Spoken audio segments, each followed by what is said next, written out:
ప్రతి పర్సన్కి అండ్ ఈ టైంలో రాత్రి 12కి వచ్చిన వాళ్ళు ప్రతి పర్సన్కి కోటి కోటి ధన్యవాదాలు. నేను ఇప్పుడే జస్ట్ ఒక హాఫ్ అన్ అవర్ బ్యాక్ బయటికి వచ్చాను. నిజం చెప్పాలంటే ఇప్పుడు వరకు ఫ్యామిలీని కూడా నేను మాట్లాడలేదు. సో ఇక్కడి నుంచి వెళ్ళి ఫ్యామిలీతో మాట్లాడాలి. బయట ప్రపంచంలో ఏం నడుస్తుంది అది కూడా తెలుసుకోవాలి. కానీ మీ అందరికీ చాలా చాలా థ్యాంక్స్. తర్వాత ఏదైనా క్వశ్చన్స్ ఉంటే మీరు అడగచ్చు. थोड़ा ही वायर है इसका, आप यहीं से इतना ही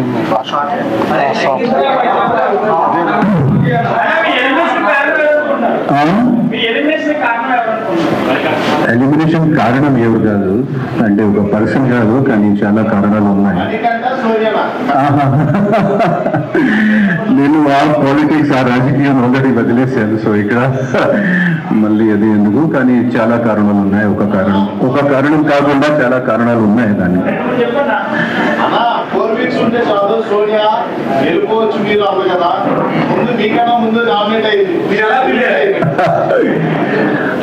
అది తర్వాత సోలో ఇంటర్వ్యూలో అన్ని మ్యాటర్స్ అందరికీ బిగ్ బాస్ జర్నీ అంటే ఇది ఫస్ట్ ఆఫ్ ఆల్ అది బిగ్ బాస్ హౌస్ లో అంటే ఇది ఒక మెమరబుల్ జర్నీ, ఒక మెమరబుల్ ప్రయాణం.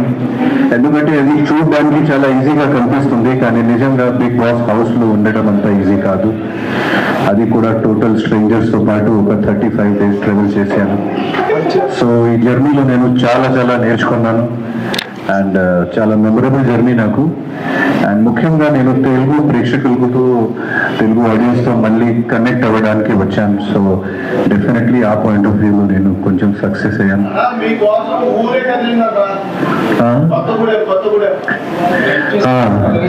కొత్తగూడెం గురించి అవును, Cherupalli, Kothapalli. So mainly I wanted to connect back with the Telugu audience. And నాకు యాక్టింగ్ తప్ప ఒక వేరే పర్సనాలిటీ కూడా ఉంది, అది చూపించడానికి నేను వచ్చాను. What is ఆదిత్యం? ఆదిత్యం అంటే ప్రేమ, ఆదిత్యం అంటే బ్యాలెన్స్, ఆదిత్యం అంటే ఒక మనస్తత్వం, ఒక హ్యుమానిటీ, ఒక కంపాషన్ ఉన్న పర్సన్. అది చూపించడానికి నేను వచ్చాను. నాకు రాజకీయం, ఈ పాలిటిక్స్ అంత ఇష్టం లేదు. So I came for that purpose. అది నేను ప్రూవ్ చేశాను అక్కడ బిగ్ బాస్ హౌస్లో. మణికంఠ చాలా బ్రిలియంట్ పర్సన్, చాలా బ్రిలియంట్ యాక్టర్. కానీ బిహేవియర్లో అంటే వెదర్ ఫోర్కాస్టింగ్ చెప్పవచ్చు, కానీ మణికంఠ ఫోర్కాస్టింగ్ చెప్పిన అసలు it is impossible to tell Manikanta forecasting. Manikanta ఏం చేస్తారు, ఎలా చేస్తారు, ఎందుకు చేస్తారు మనకి కూడా తెలియదు అది. So but of course audience లో చాలా పాపులర్ గా ఉన్నారు.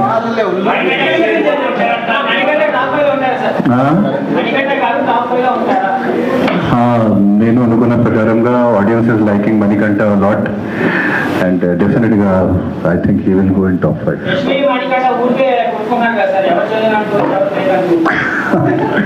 అది ఎంత డీప్ గా నేను చెప్పిన నిఖిల్ గురించి. నిఖిల్ చాలా మంచిగా ఆడుతున్నారు అండ్ తప్పకుండా టాప్ 5 క్యాండిడేట్ నిఖిల్. కానీ నా ఫేవరెట్ మీ అందరికీ తెలుసు, నా ఫేవరెట్ నబీల్. సో నా హార్ట్ నబీల్ దగ్గర. సో స్టార్టింగ్ నుంచి నబీల్కి నేను సపోర్ట్ చేశాను. ఫస్ట్ నేనే ఆ స్పార్క్ చూశాను నబీల్లో. సో కొంచెం సపోర్టింగ్ రోల్లో నేను నబీల్కి చాలా సపోర్ట్ చేశాను స్టార్టింగ్ నుంచి. అండ్ నబీల్ గెలిస్తే నాకు చాలా సంతోషం అవుతుంది. 100% ఒక డిజర్వింగ్ క్యాండిడేట్, ఒక మంచి person, genuine person, hard worker, చాలా మల్టీ టాలెంటెడ్ పర్సన్ కూడా. మెగా చీఫ్ ఆ రోజు నబీల్కి అదృష్టం కొంచెం వర్కౌట్ అయింది. He was very lucky, Prithvi కొంచెం అన్లక్కీ. బట్ నేను చాలా హ్యాపీ ఫీల్ అయ్యాను. ఎందుకంటే మళ్ళీ ఇది same big boss house. So ప్రతి పర్సన్కి ఒక వేరే ఆలోచన ఉంటుంది, ప్రతి పర్సన్కి ఒక వేరే పర్స్పెక్టివ్ ఉంటుంది. సో వాళ్ళు గేమ్ ప్రకారంగా, వాళ్ళు స్ట్రాటజీ ప్రకారంగా అక్కడ ఆడతారు. సో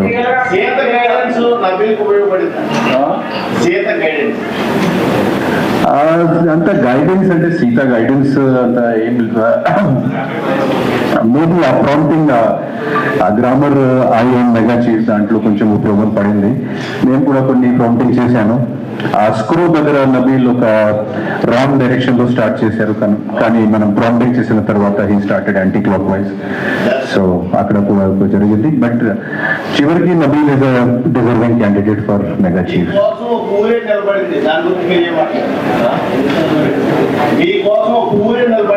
అవును, అది వాళ్ళ గొప్పదనం. అది నేను అనుకోలేదు వాళ్ళు ఎంత చేస్తారు, వాళ్ళ గొప్పదనం. They felt like that. And నిజంగా నేను చాలా గ్రేట్ఫుల్ ఫీల్ అవుతున్నాను దానికోసం.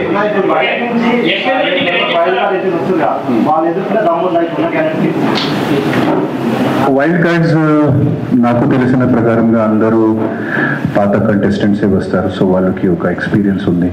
సో డెఫినెట్లీ వాళ్ళకి ఒక అడ్వాంటేజ్ కూడా ఉంది బిగ్ బాస్ హౌస్లో ఉండటం కానీ టాస్క్ ప్లే చేయడం అని. సో పాత కంటెస్టెంట్సే వస్తారు వైల్డ్ కార్డ్స్. బిగ్ బాస్ లో హగ్గులు కిస్సులు చేసిన తర్వాత మీకే బాగానే అనిపించింది.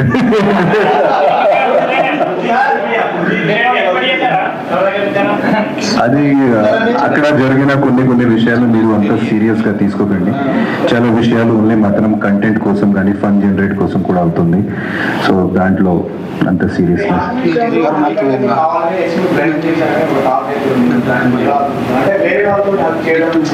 నేను అది చూడలేదు. I was not there.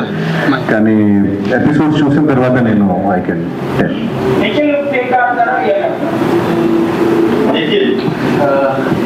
అంటే నేను ఇందాక చెప్పాను, ప్రతి పర్సన్కి ఒక స్ట్రాటజీ ఉంది అక్కడ. సో ఆ స్ట్రాటజీ ప్రకారంగా ప్రతి పర్సన్ ఆడుతున్నారు అక్కడ. సో అప్పుడు కొంచెం ఫేక్ కూడా అనిపించింది. But he's definitely a top 5 candidate.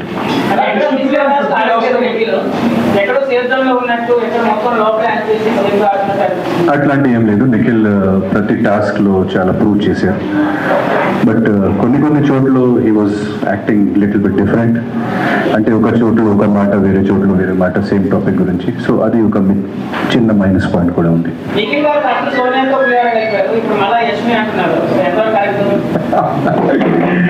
అది నేను అన్ని ఎపిసోడ్స్ చూసిన తర్వాత నేను చెప్పగలుగుతాను.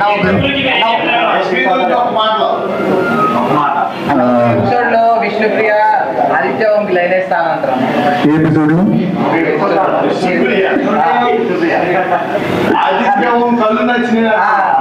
ఎవరు చెప్పారు అది? థ్యాంక్ యూ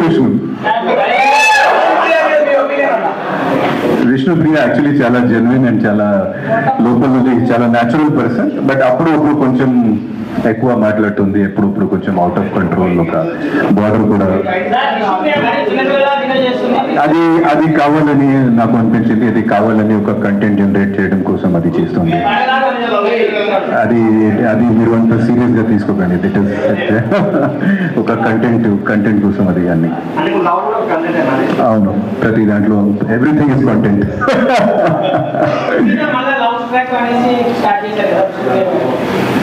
అది మీకు నాకంటే మీకు ఎక్కువ తెలుసు. ఎందుకంటే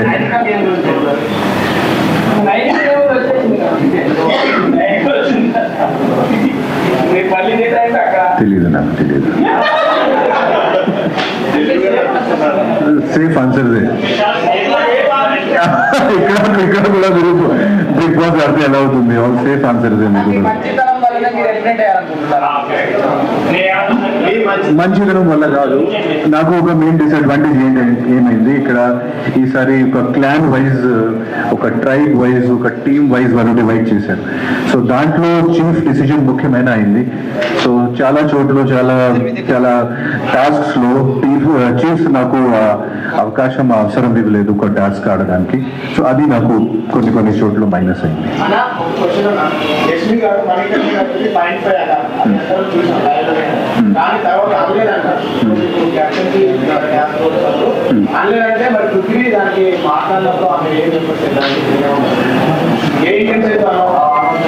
నాకు మీరు చెప్పిన విషయం గురించి అంత పెద్దగా నాలెడ్జ్ లేదు. సో ఆ మనీ గంట యష్మి ఏం జరిగింది నాకు తెలియదు.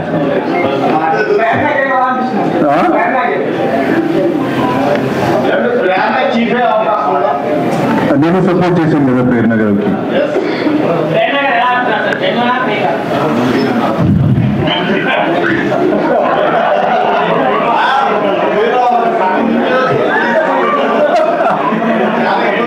అంటే ప్రేరణ గారు చాలా హార్డ్ వర్కింగ్ పర్సన్, కానీ కొంచెం పాలిటిక్స్ కూడా ఉంది అక్కడ.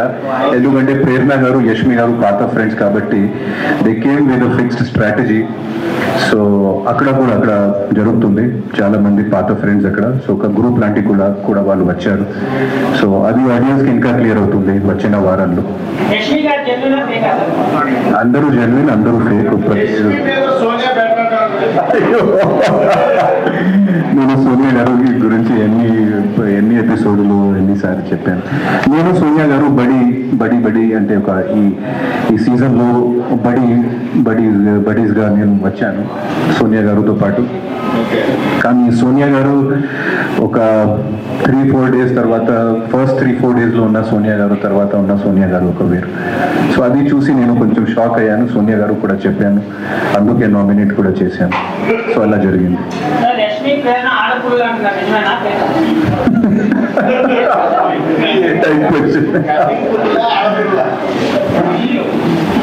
మీ అందరూ చూడండి, పృథ్వీ చాలా జెన్యున్ పర్సన్. ఆవేశం పృథ్వీకి ఎక్కువ. కొంచెం ఫ్రెండ్ సెలెక్షన్ కూడా చాలా పువర్ ఉంది పృథ్వీకి, బట్ చాలా genuine person.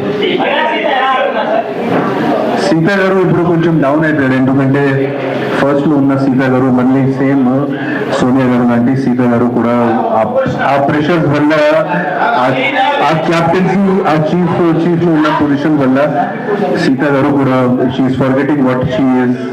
So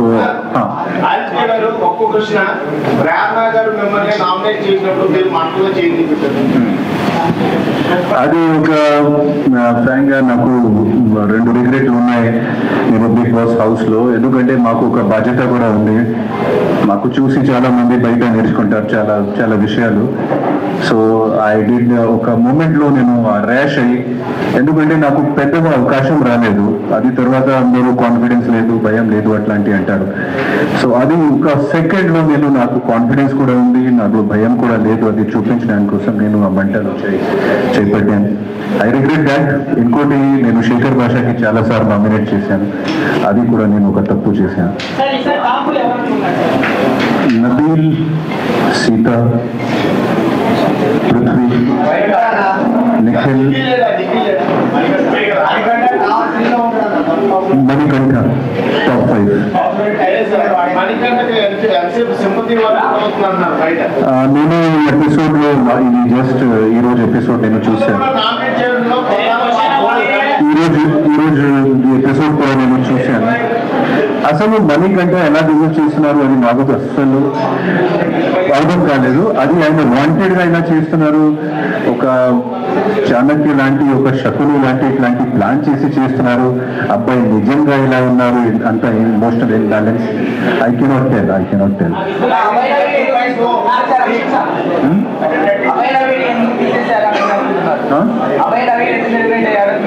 Abhay Naveen, అవును, అభయ్ నవీన్ గారు అక్కడ బిగ్ బాస్ హౌస్ లో కొన్ని రూల్స్ ఉన్నాయి. సో ఆ రూల్స్ కి అభయ్ నవీన్ గారు చాలా సార్ హౌస్ లో మన బిగ్ బాస్ రూల్స్ ప్రకారంగా ఉండాలి. సో అభయ్ గారు అనవసరంగా బిగ్ బాస్ మీద అనవసరంగా చాలా మాటలు చాలా ఇది చెప్పారు. సో అందుకే బిగ్ బాస్ అది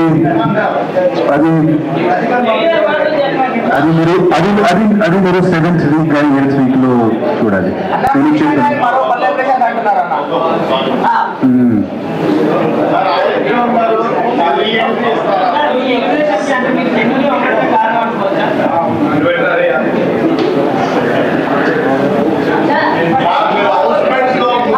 సెవెంత్ కానీ 8th వీక్ లో మీరు చూడండి. మళ్ళీ అందరికీ థ్యాంక్స్. అండ్